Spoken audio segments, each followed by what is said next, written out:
Do you have any questions so far?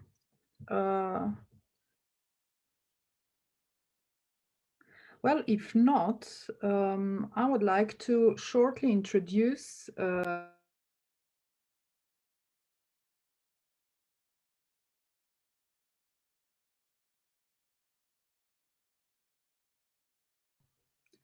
Yes, I noticed that I was on mute.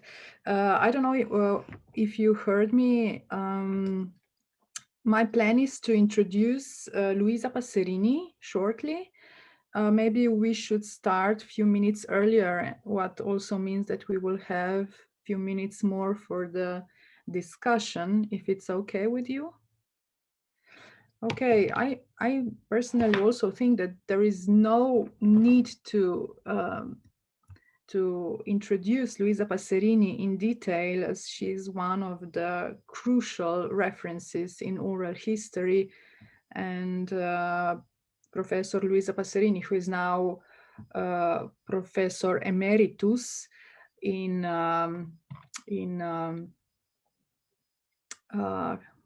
well, in in Florence. At the European University. Yeah, European University in Florence, I'm sorry for the blackout, has been publishing her works since the 70s. And she's very influential even nowadays. I mean, the name of Passerini is kind of very well estimated in oral historical circles, and also one of my earliest influence. She has done a lot of studies, interdisciplinary, also combining cultural history with visual, with psychoanalysis. I mean, there is really a very complex set of tools Luisa Passerini engaged when she did her research on various social groups. I would hear maybe expose in particularly gender, generations, students, female terrorists, which is one of my favorite, very favorite or very much appreciated topic.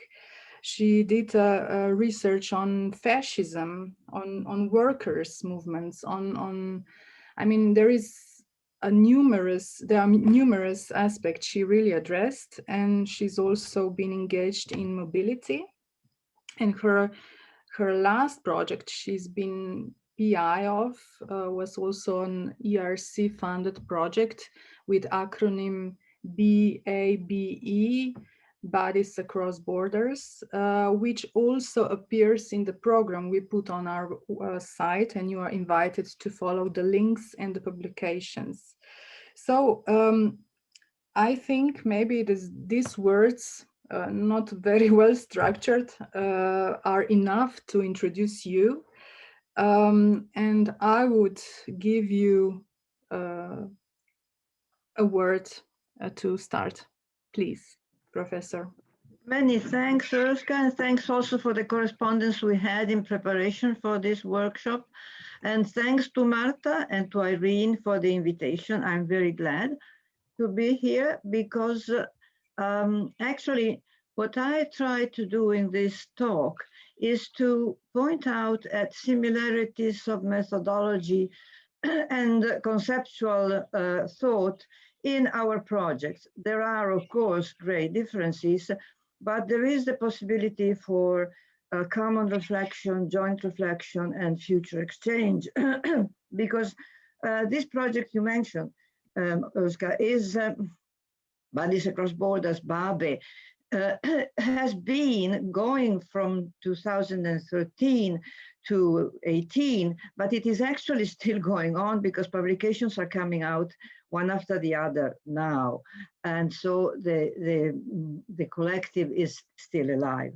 And that my title reflects central concepts of, I think, both your work and our work, seeing women as agents, as subjects in multiple ways, and seeing them as such in intersectional perspective, meaning not only using the category of gender, but also of class, of culture, origin, religion, age.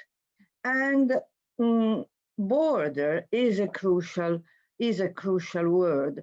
Actually, I think that the experience of the border, including the subjective aspect of the practical and theoretical implication of border, is very relevant. I heard with interest Marta talking about border as opportunity, which is also a very important dimension. So let me say first a few words about Babe so that I can go on to try to develop this correspondence and comparison. Can you please show the next slide? Okay, this is a map of the world, and here are indicated the places of origin and arrivals of the interviewees, who were about 400, and they produced 1,000 pieces of documentation, which was a triple documentation: oral history in terms of oral source, but we also asked them to document visually their itineraries of migration. So they were also drawings, photographs, videos, and they were also writings. Now, I know this map is not very clear, but the next slide will give you the places of origin in order and the sex ratio of men to women. And let me tell you that this was a qualitative research, micro dimensioned, so there is no effort to produce a representativeness in terms of quantitative relationships, but it was, I mean, this group was created out of friendly networks, relative networks, and also groups of voluntary help. It was also created out of people interviewed in stations, in squares. So it was partially random, partially networking, but the idea was that the single individual and small clusters of people would represent qualitatively the process of migration towards Europe and across Europe. Very general information about this project, but I must say that an important information is the one that the inspiration came from the visual arts, from especially video art on the borders of Europe and on migration to Europe by artists who were then interviewed and who collaborated with the research, because our procedure was to show these works of art on borders and migration to people we interviewed and ask them whether they would comment, and then ask them whether they would be inspired to produce anything visual along these lines. So if I go to the first part of my talk, which is the next slide, please. It is challenging the stereotype of the relationship between the land and the woman. The stereotype of the motherland, the feminization of the earth, and the eradication of women in the land. On the contrary, research, oral history shows that women are very mobile in a very special sense, and the agency and mobility and subjectivity are exercising this mobility, and their relationship to the land, their lands, is more complicated than the stereotypes assume. The next slide represents the link with the visual arts. This is Kumbaso Mombour. She is a protagonist of one of the video video essay by Ursula Beeman, who is an artist living in Zurich. Kumba is present in the video Sahara Chronicle 2006, a very long video on mobility of women and men across the Sahara. And her interview is particularly significant because she was 16 when she tried to leave Senegal on a boat where she was the only woman and traveled to Spain to better the state of her family and herself. But the boat was intercepted by the military in Spain, near Spain. They were sent back, and Kumba had to adjust to live in Senegal and to find a way to support her family there. So her story was particularly significant, and when it was presented to the people in a class, we often did interviews in classrooms for adult education. Everybody felt very moved, and everybody had something to say about this very symbolic story, apart from the tragic side of it, the existential part of having to go back and forth, coming back, dreams, hopes towards Europe, and then disillusionment. Now, some more words about Ursula Beeman, who is also the author of many other video essay. The very genre video essay is quite interesting, and she has created it because it's a combination of visual and theoretical. So another one, we can see the next slide, Europlex, was done together with an anthropologist, Angela Sanders. Here is another of the characteristics that I think our ERC projects share, which is the multidisciplinarity, I would say, more than interdisciplinarity, transdisciplinarity even, using oral history, memory studies, political science, labor history, intellectual history, and the creation of new sources. Multidisciplinarity and transdisciplinarity allow for the creation of new sources. Now, these two images from the video Europlex illustrate also immediately one aspect of intersectionality. How does intersectionality, this abstract category, becomes concrete? You see here women who cross the border, Africa, Morocco actually, to Spain, and they put on many layers of clothes in order to smuggle them and sell them in Spain. So their bodies are gendered, but their bodies are also laboring bodies that work. So they are an example, a clear example of the multiplicity of categories that we need to interpret the difference of these women and the difference between women also. And some more words about the author herself, Ursula Beeman. Next slide, please. She is here being interviewed by me. I was thinking, I present this slide because I was thinking of your own work on intellectual women and the life stories, the trajectories of women who are not migrants, not necessarily migrants.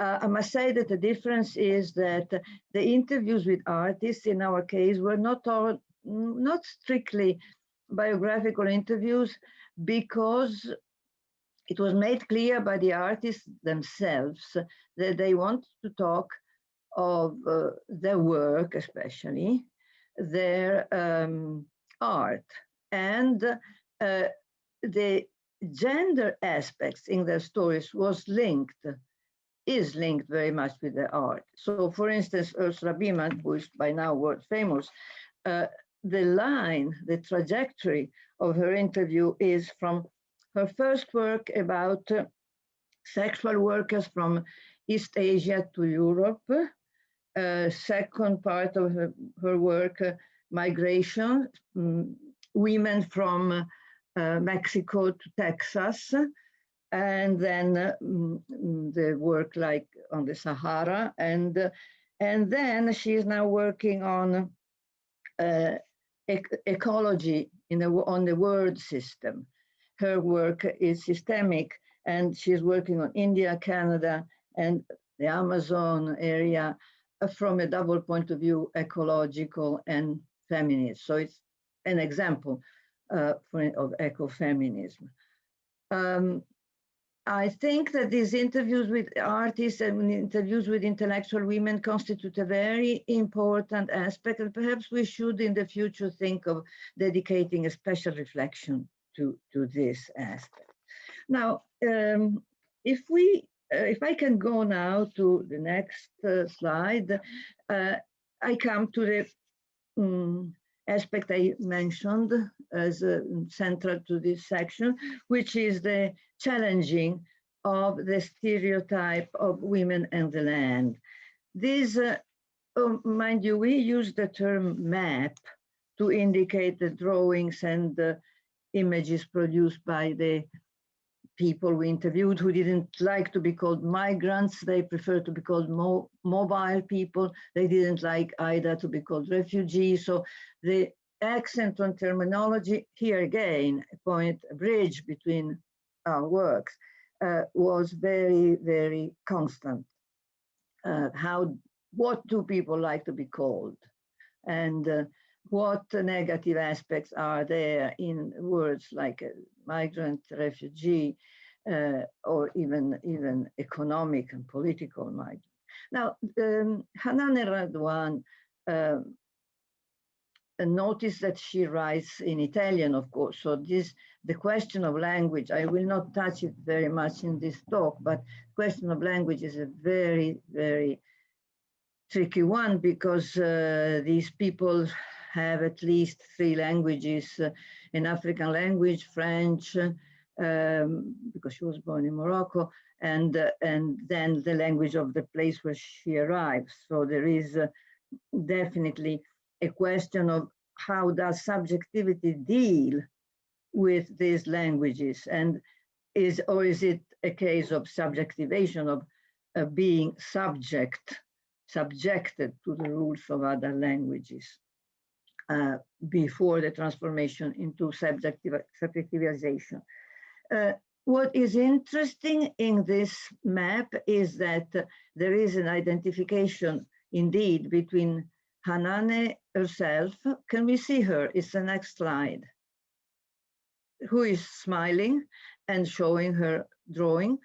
She insists on her smiling aspect. She insists on the positive aspects of her story.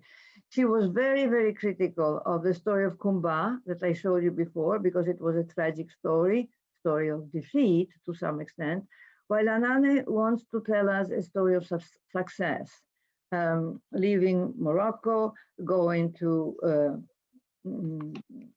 Naples, through a long way, through Spain and Paris and France, and affirming her desire to continue moving, to go back to France, to go to Belgium. Now, she maintains that this is a sign of her affirmation of subjectivity. She didn't leave for poverty. She didn't leave Morocco, her land, for need. She left for curiosity. She posed herself the question, what is this Europe? I want to go and see. And she describes how she was dressed on the boat, and how the trip went. And this image is so positive that it does not translate some of the oral part. May I stress the importance of combining and complementing the oral, the visual, and the written, because here we have 3 different registers. Hanane, in part of her story, not the visual one, but the oral one, told us a very dramatic story. Her husband died, she had 2 small children, her life was not easy at all, but she wants to project a future of optimism and a good image of her land. And the same for another woman, next slide, Angelica Judith Canchi Cornejos, who from Peru. Here we have the image which is part of the tradition of South American oral traditions, the mountain mother, the mountain mother, which of course is gendered, and there is a sort of sacrality about her, the relationship between the woman and the land, and I wouldn't say the divine, I would say the transcendent. Now, I cannot say anything about Angelica. I don't have her story. She decided, she did this drawing. She said she would think about what she would comment orally, but then she did not. So I would like to call your attention to this silence.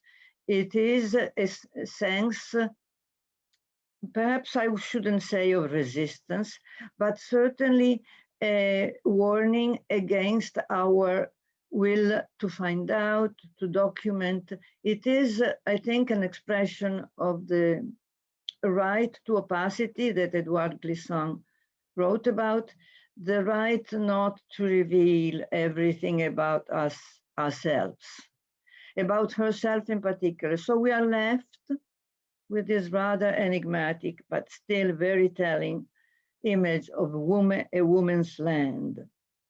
So decisions to move, decisions to keep moving, but decisions also to be loyal to an image of the land that one brings with herself. And often this is rather unexpected. I mean, I myself was not completely ready to understand all this. It took years. And the next slide, even more. Can you, okay, this is by Blerina Cooney, and it showed the Agonotetes, which was the deliberation council of the city council in Albania, near Apollonia. And it refers to the ancient history of Albania. May we see Blerina, who comes right after, right, with her drawing. These slides show when the narrators present publicly to the class their images, and she is explaining talking for quite a long time her own story and the story of her country, and how her country was great in the past, how actually Albanians are considered by some the original Europeans.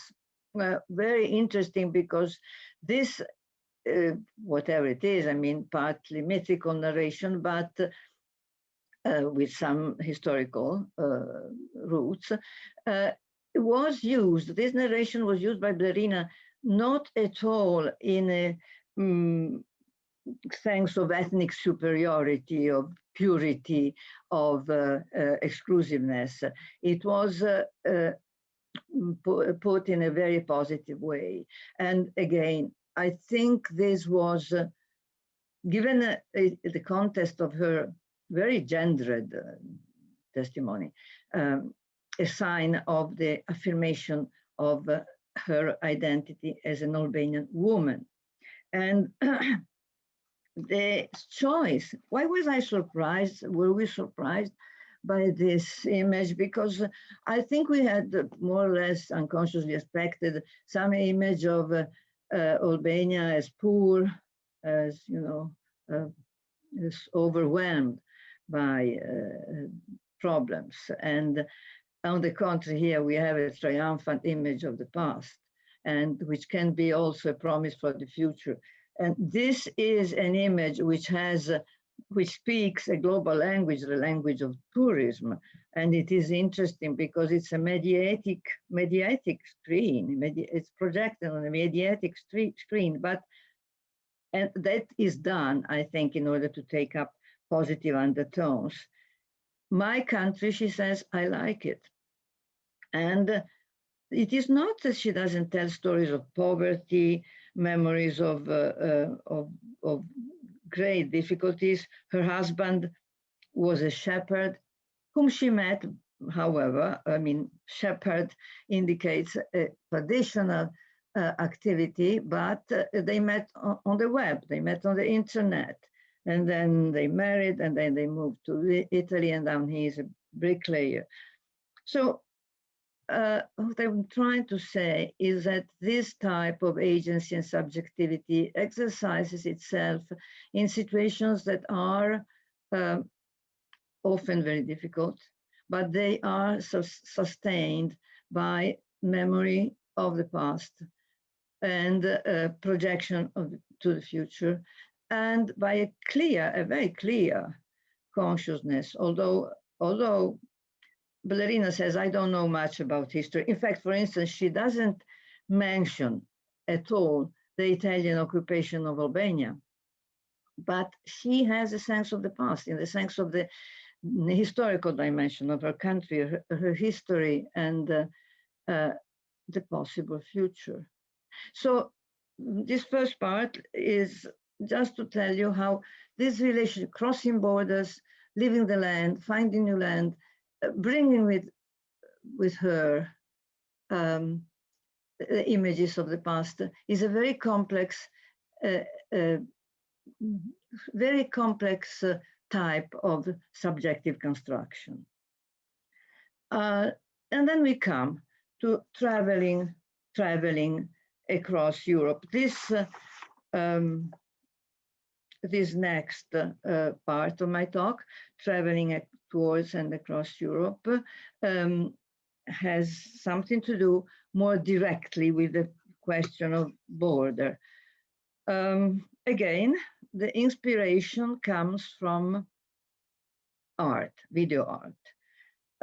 May I see the next slide? This time, the artist is Eva Leithoff, a German, living in Germany, but teaching in Switzerland and Italy, and a photographer. She has embarked in 2006, and still going on, in a series called Postcards from Europe, work from the ongoing archive. And she documents borders, even those borders which are inside, not simply the frontier, but the border in subjective, anthropological, not only geographical, but human terms. And this slide, this photograph, which has become very famous, you might have seen it already, it documents a place, Rosarno, in Calabria, where in 2010, I mean, oranges are picked up by migrants in Rosarno, and they earn very, very little.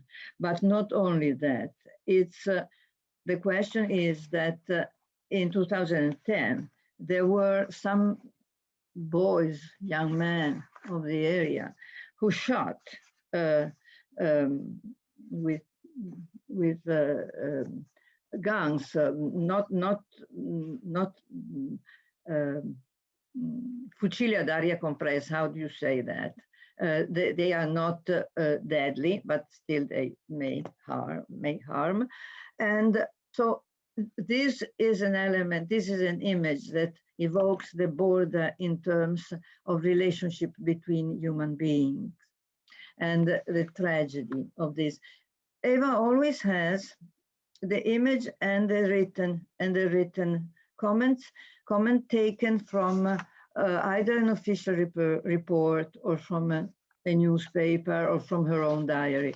So the next slide is similar. This is Lampedusa, and it's 2012, and she took the comment from a press release of the Human Court of Human Rights, of the European Court of Human Rights.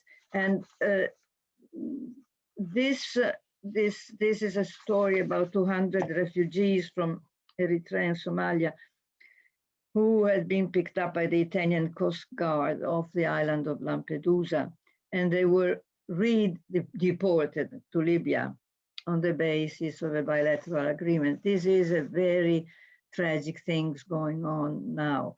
The deporting some of the migrants back to Libya, for instance. But now this image is particularly significant for various reasons that I would like to stress. First, it's empty. Eva Lytle insists very much on emptiness. She says the media invade us with images of invasion, images of too many people, boats which are full. And on the contrary, I'm showing the emptiness of borders. And also the other thing is the sea as border, the border in the sea, within the sea, and the sea as keeping those who didn't survive crossing this border. So it is a very how shall I say, an implicit message that this image brings to us. Eva herself, whom we can see in the next slide. Can we see the next slide, please?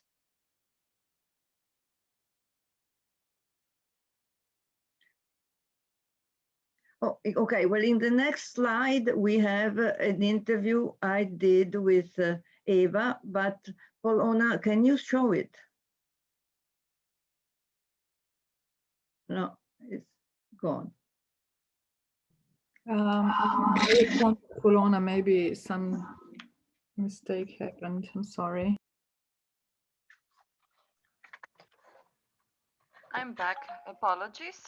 The internet connection was decided to not work. And now we're going back. Yes, I think we need, okay, immediately after this slide, there is, oh, here it is, Eva Lytle, very interesting. First of all, she was extremely generous in giving her work, artwork that we could use for our interview, visual interviews with the narrators we contacted, and also her own life was so significant, is so significant, of crossing the border all the time between three countries, Germany, Switzerland, Italy, and also going in search of borders to many parts of Europe. She has traveled for her photography all over the borders of Europe.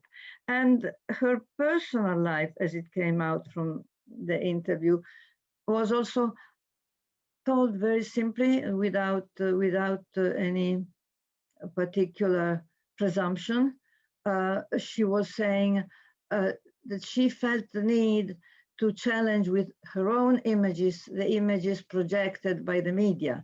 And she was often wondered whether her images are useful, but she is the only thing she can do to contribute. And I think this is a good advice, that we all do what we can do to counteract the effect of the media on mobile people. And Eva also talked about combining her work and her family. She has a boy, she has a husband, and as we know, it's one of the challenges of the female subject to do this. So from this, from her work came the inspiration for the work on the border. And I want to show a particularly significant example, the next slide, by Maricica Nazie from Romania. Now, there is a lot to say about this image, her drawing. But by the way, these are big drawings, 48 by 33 centimeters, like drawing paper. I will stress only two major points. The first one is that the east of Europe is the bottom. It's not on the right of the sheet as usually it is. So this is another geography. It's not the conventional geography. And so the east is on the bottom, the west is on the top. And she goes through Romania, Austria, and then Hungary, first Hungary, and then she gets to Italy, to Venice. The colors indicate the various countries. It's a very dramatic crossing of Europe. And if I can summarize, she, how shall I say? She has an idea of Europe. She is clear that she is going through Europe to better her state, but she doesn't see, she doesn't notice, she sort of ignores the frontiers between the non-European Union countries and the European Union countries, because she goes through, at the time, she goes through countries that joined much later, like Hungary. They were not member state, and while Austria was. She doesn't notice this difference. There is a sort of, I mean, she doesn't point them out. There is a sort of, how shall I say? There is a different geography of borders. Borders are not understood in the sense of political borders, borders of the European Union, but in emotional terms of what she had to suffer in going through these various countries. And if we see the next slide, she did a sort of written composition on the emotion, le emozioni del viaggio, the emotions of the trip, in which she described the bad and the good and the bad of this trip. And if one studies deeply this map, one finds out that the emotional and subjective part overwhelms the geographical and the political. We can see Marichika in the next slide. Here she is. I think it was also a very good, very elegant drawing with, by the way, given the nature of this material, we not only donated it all, and this is why it's not our property, although we can present it, to the historical archives of the European Union in Florence. And we had 3 exhibitions in order to, with oral history and visual memory history, we need to find ways to transmit them to the others, to the public. And this was one of the good ways, exhibitions of all this material with also the videos, and you will see also performance and the participation of some of the protagonists of all this. So the experience of the border in Marichika's story is very dramatic, and yet is colored not only, also metaphorically, by her emotions. And I would like to confront this with a similar experience, the next one. This is by Ludmila Dmitriev from Moldova, who did a similar trip. But see how different the visual images are. Her image is, of course, the one on the bottom right.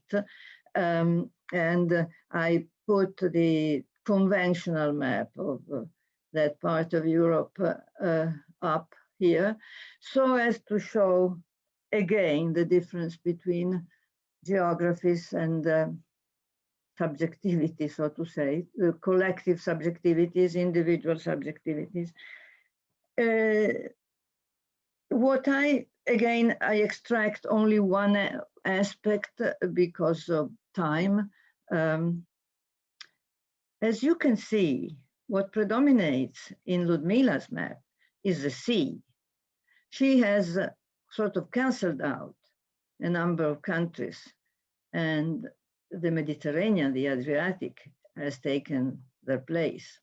Romania is very big and dominates, and Moldova is also bigger in her image than in reality, if we compare.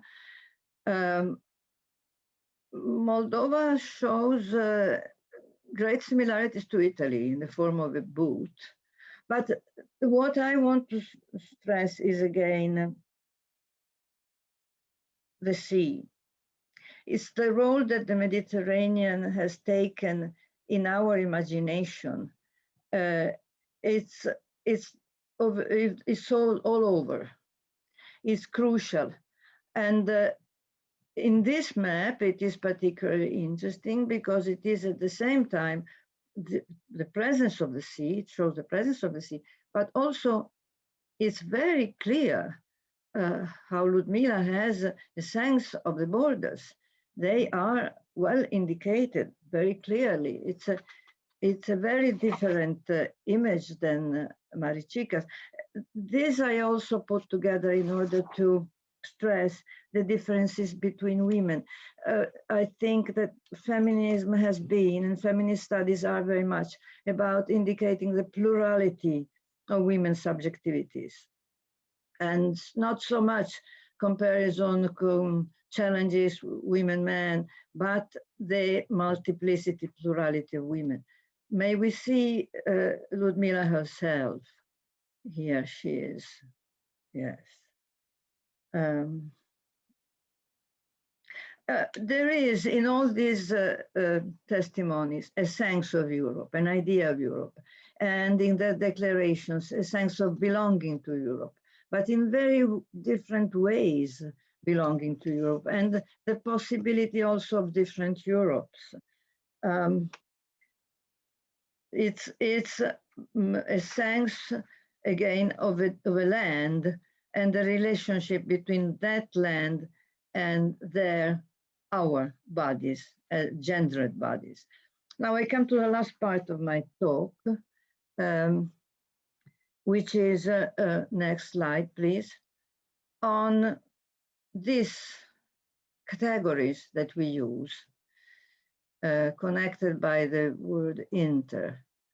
I think I have already said something about intersectionality, but I want to say more.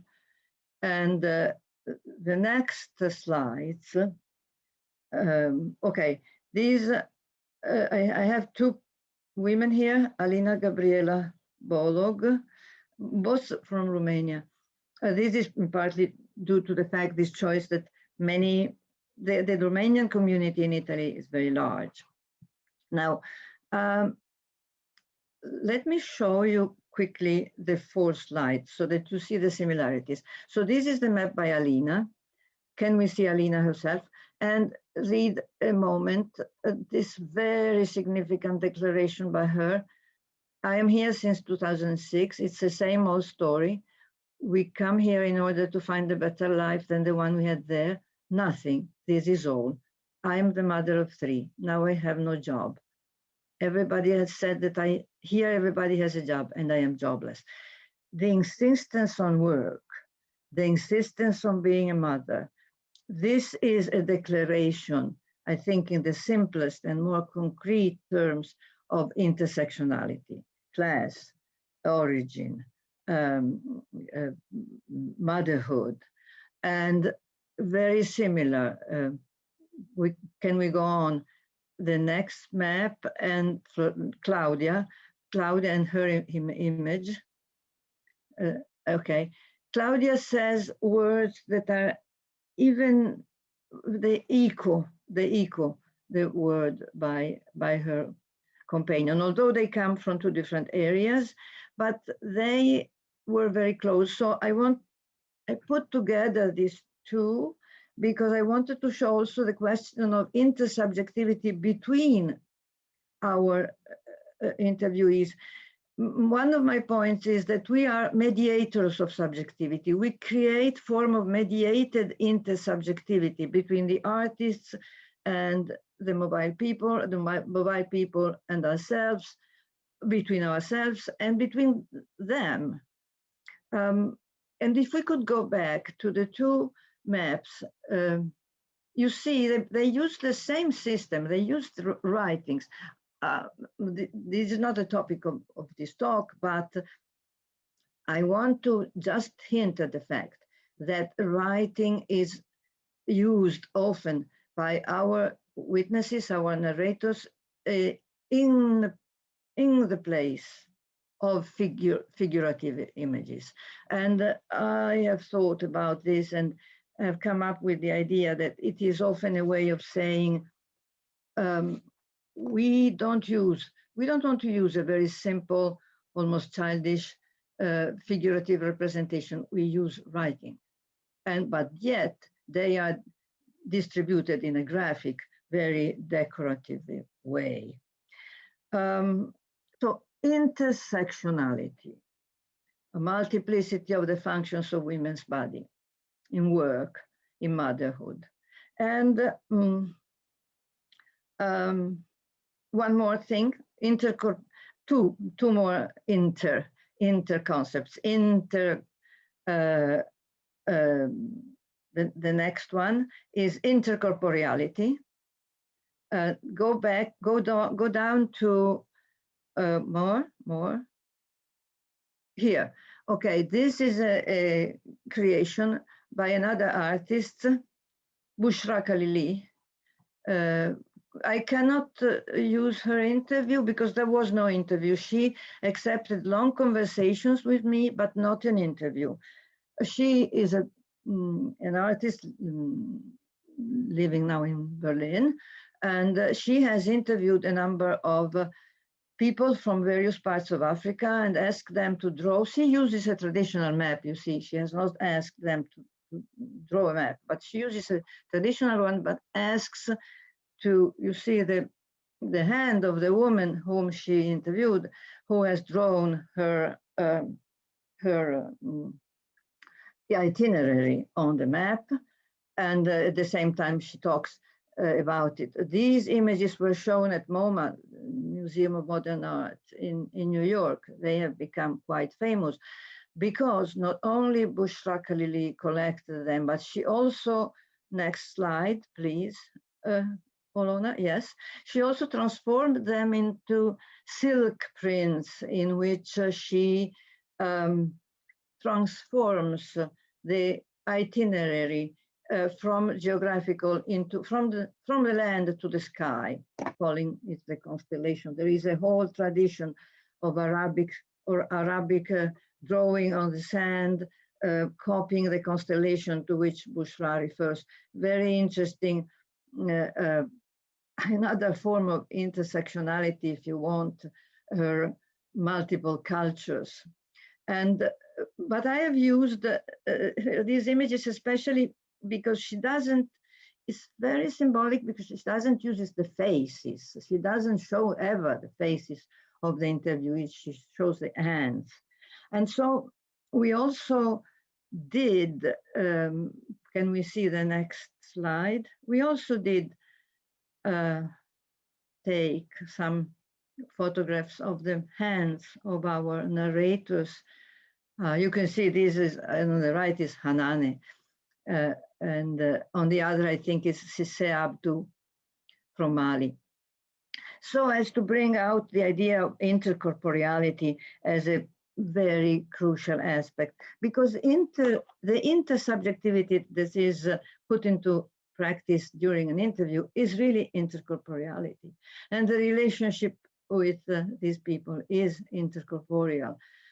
So one thing we did was to try to transport into the exhibition at the State Archive in Florence this intercorporality. We asked a group of performers, Compagnia Tantamati, to accept the stimulus, the impulses from the interviews, from the exhibition, from with the mediation of one of our advisory board, Marina Nordera of the University of Nice, and they created a performance. May I see the next slide? This is Erika Zueneli, one of the performers, and she is in the exhibition, and there are two more performers.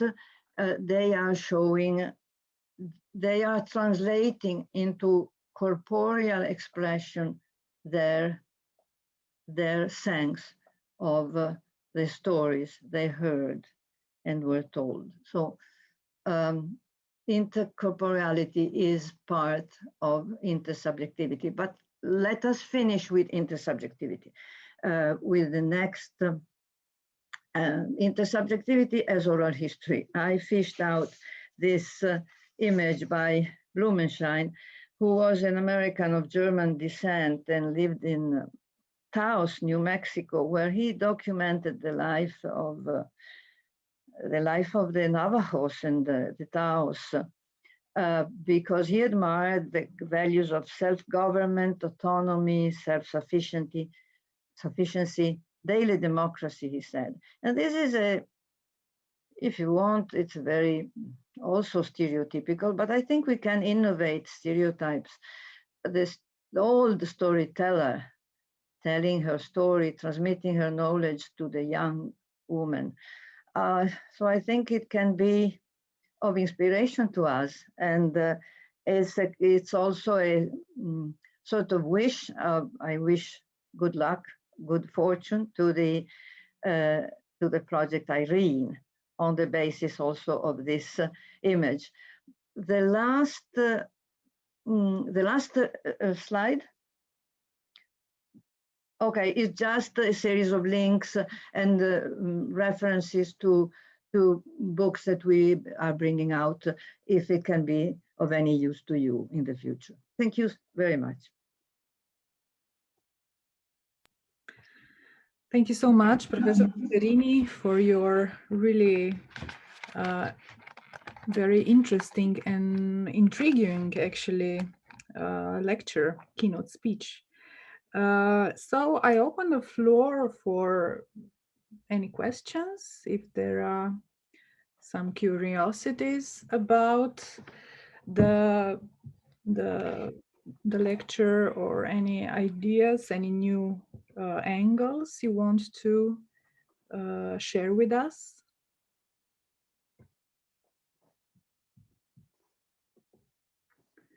Maybe I should then break the ice. I was very much interested also in combining the visual, oral, and written. And I wonder what are the relations between the three? Are they supporting each other, or are there also some inconsistencies, controversies that you found in reading all the three? Thank you, Oscar. This is a crucial question. There are controversies, even oppositions. First of all, I would say that the visual has a language of its own, and we are called to interpret it.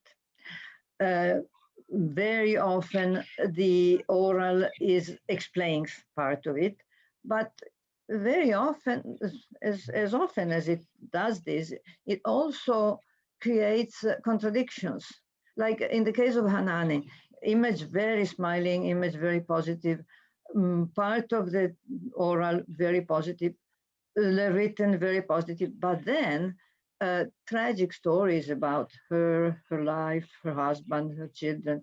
So it's the multi-layers of subjectivity. And in fact, I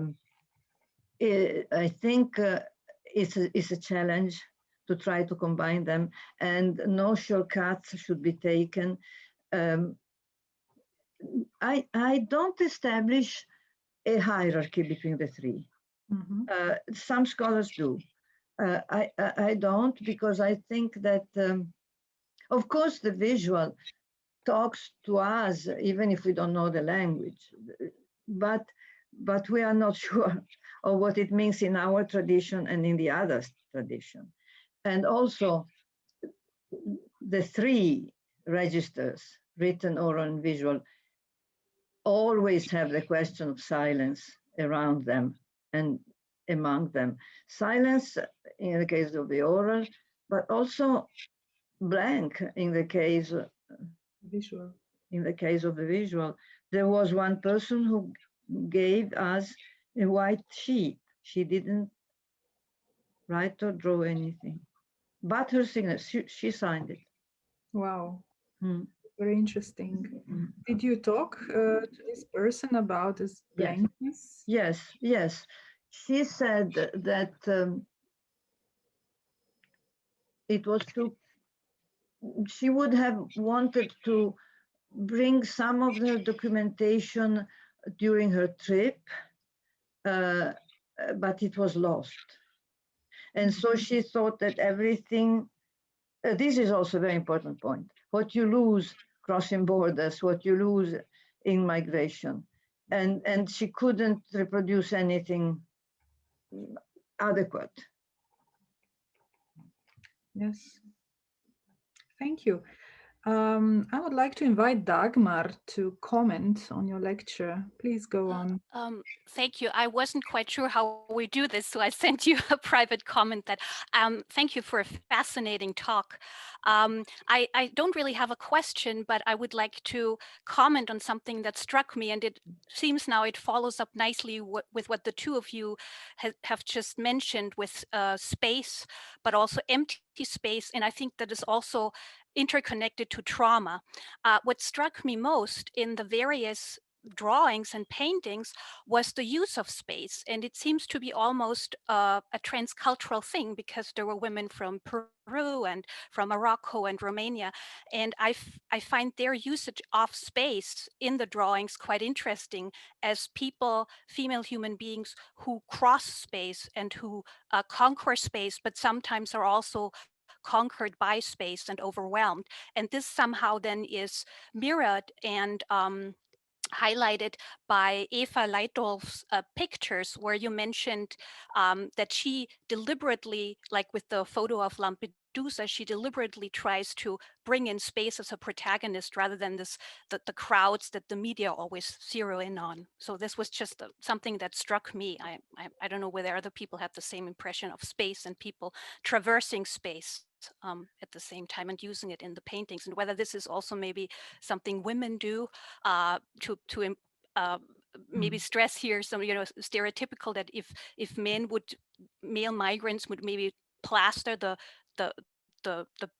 pages more because there are more maybe occupying of space. So this is something, of course, where we could speculate about stereotypes as well. No, thank you for this very interesting comment. And actually, it's an insight, Dagmar. I think that it opens up to future research, because the comparison between, simply draw a gender line doesn't hold. Seeing all the material, given the 1,000 things we have, but there is something I think we should work on. First of all, the connection temporal spatial, space and time in these drawings, in these images, even some are photographs, and the individual aspect. It is there. I think it is in the individual aspect that the gendered aspect comes out, and the particular way of living the space. Because if we just said men draw in a way, women draw, it would be really superficial. But if we work micro historically, and so we take, I think it's undoubted that at least some, if not all, the images I showed you were by women. I mean, there was an element, a gendered element, but I don't want to generalize. And certainly the relation to space is quite central, you are right. It's also rather mysterious because, for instance, think of the type of space that the two women from Romania tried to created with the writings. This was space. And usually writing does not have really a physical space, but they gave it a physical space. So I think this is an open question, and much could be done. Much research could be done, asking the right questions and taking actually intersectionality should not only include the categories of difference I was mentioning before, but should mention individuality in this type of testimony. Do you find the same in your work? Yes. Yes. Thank you. We have a few questions. One is from Erika Mezzoli. She thanks you very much for your lecture. And she has a question on generations. She asks, whether have you noticed substantial differences of experiences or voice representations among women of different ages? Yes, yes, by all means. I have mentioned really en passant age as one of the categories of difference, but I have not spoken about it. I definitely think there is, and if I can summarize it and therefore banalize it a bit, why, first of all, why is it a tricky question? Because the mobile people that we found them mainly in Italy and the Netherlands because of the choice of the project. The communities of mobile people are composed mainly of relatively young people.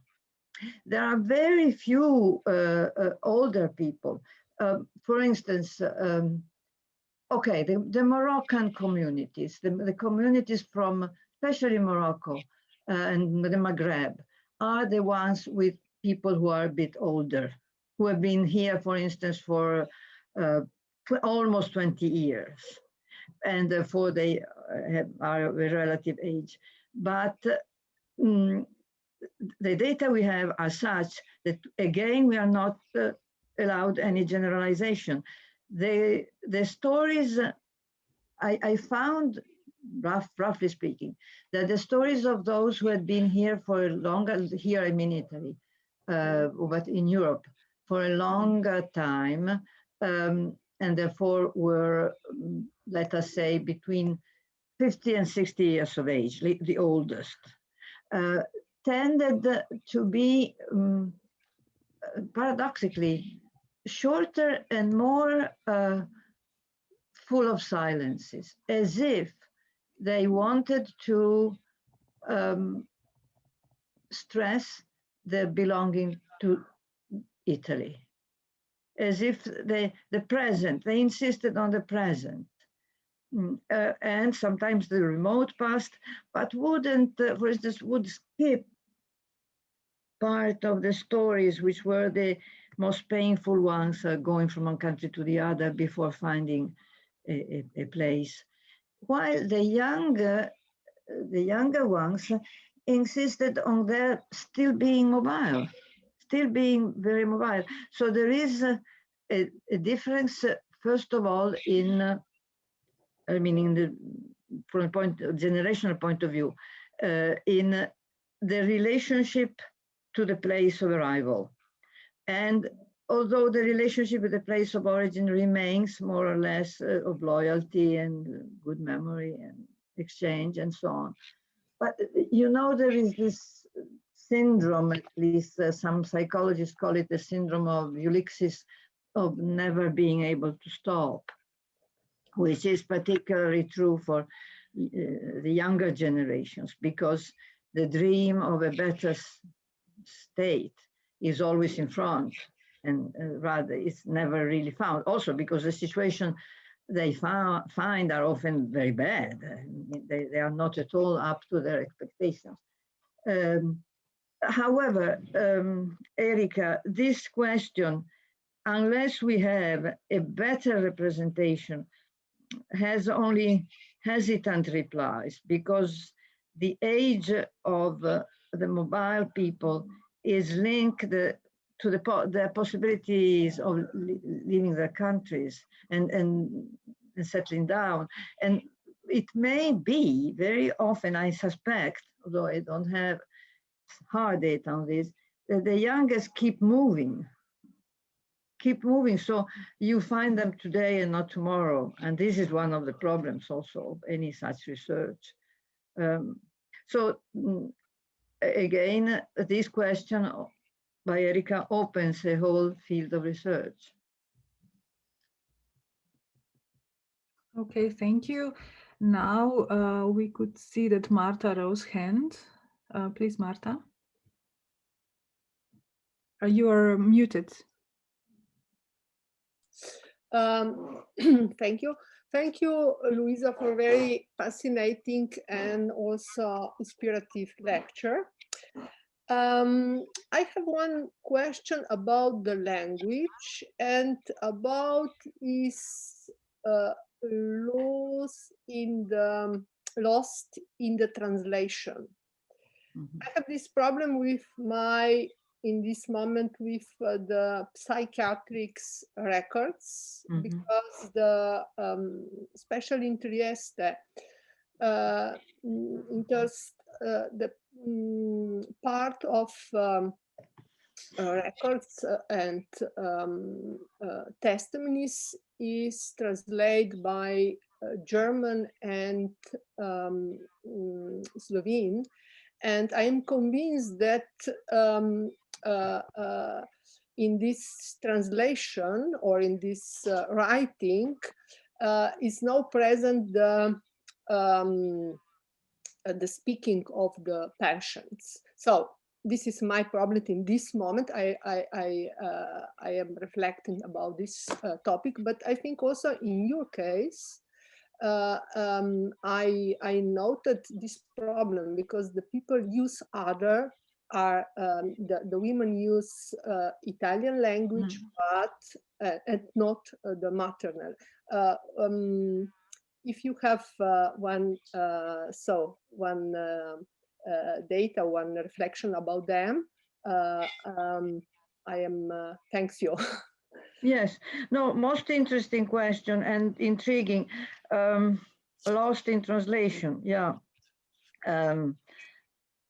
I think you add one other aspect which we found only marginally, which is the psychiatric aspect, which is certainly very present. I didn't do real research on this, but I had exchanges with psychoanalysts working at the center, in which they told me very, very interesting stories about the specific pathologies of mobile people, like a young man who couldn't see himself in a mirror, would break the mirror. This is complicated field, fascinating, very difficult. But the question of language touches everything. And we used many languages in the interviews, sometimes with interpreters. French and English we could manage. And many people coming from Africa would speak one of the two as a second language. We used Arabic, for instance. We had a person, but there was a strong resistance in almost all cases. They wanted to use, the interviewees wanted to use the language of the countries where they were. For many reasons. First of all, to show that they could speak it,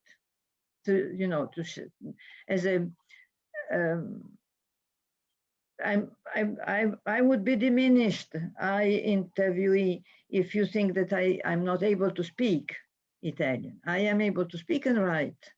And so it's an affirmation of identity, a double identity or triple identity.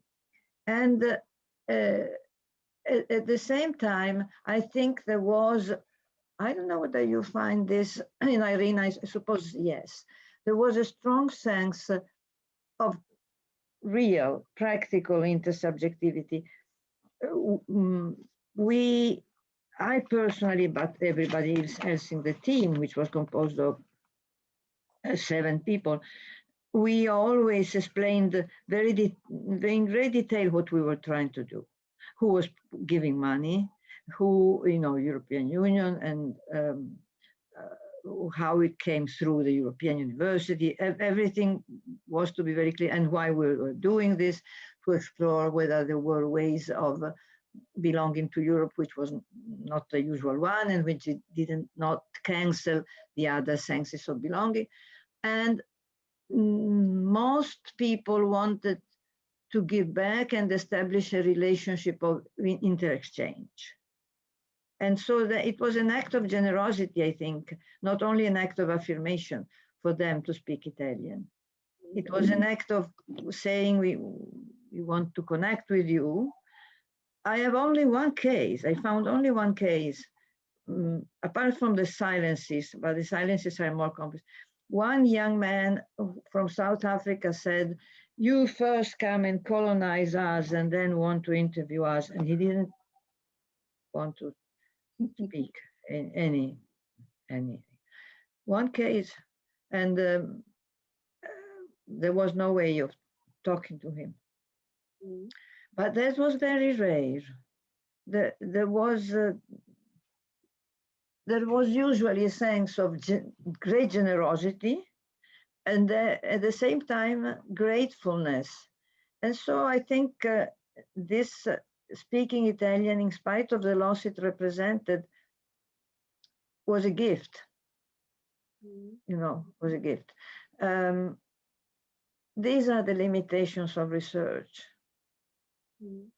Cannot go much far. But it is true that when we tried, for instance, English was not a bad compromise sometimes, because we were, how shall I say, different levels of knowledge, but it was not a first language for me or for her, and so it was common ground. French the same, but there are infinite more languages, so yeah. Thank you so much. Can I add just one thing? Sure. There is always something lost in history. We try to save as much as we can, but something goes lost. Sure, that's for sure. There are several more questions, but I'm afraid we are into the break time already. Yeah, why don't you tell people they can write to me? You can give them my email and I will reply. I hope Nina and Matteo, you're not offended because I skipped you, but please, if you need Luisa Passerini's email, I can send it over to you. Is that okay? It is okay. It's on the web anyway. It's on the web anyway. Yeah. So maybe I suggest that we take a break of 15 minutes and return a quarter to 11. So yeah, thank you for a really inspiring lecture and all the questions. Let's keep it that way. Okay. Thank you. Thank you. Thank you.